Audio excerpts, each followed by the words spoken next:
எந்த காரணத்தை கொண்டும் பரிந்துரைக்கப்படாத மருந்துகளை வேர் மூலம் கட்ட வேண்டாம். வேர் மூலம் மருந்துகளை செலுத்துவதனால் அதோட எஞ்சிய நஞ்சு மேலே இருக்கிற இளநீ தண்ணீரில் தங்கியிருக்கு.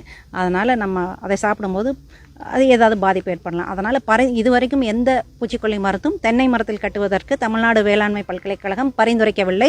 அதனால் விவசாயிகள் எந்த காரணத்தை கொண்டும் வேர் மூலம் மருந்துகளை கட்ட வேண்டாம். நான் முன்னாடி சொன்ன அதே அந்த ஒருங்கிணைந்த வழிமுறைகள், மஞ்சள் ஒட்டு பொறி கட்டுறது, விளக்கு பொறி வைக்கிறது, இறைவிலங்கி பூச்சியை ரிலீஸ் பண்ணுறது, ஒட்டுணியை ரிலீஸ் பண்ணுறது, வேப்பெண்ணெய் கரைசல் அடிக்கிறது, இதை ஃபாலோ பண்ணலாம்.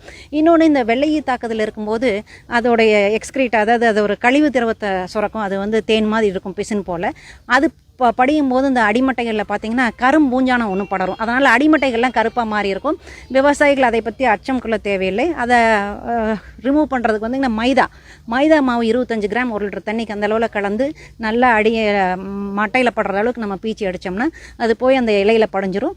அடுத்து வெயில் அடிக்கும் போது அது காஞ்சி அப்படியே உறிஞ்சி வர்றப்போ அந்த கரும்பூஞ்சானம் படலத்தையும் நம்ம அகற்றிட முடியும். அதனால் விவசாயிகளிடம் இந்த ஒருங்கிணைந்த வழிமுறைகளை பின்பற்றுமாறு வேண்டி கேட்டுக்கொள்கிறோம். வேர் மூலம் மருந்து கட்டுவதை அறவே தவிர்க்க வேண்டும்.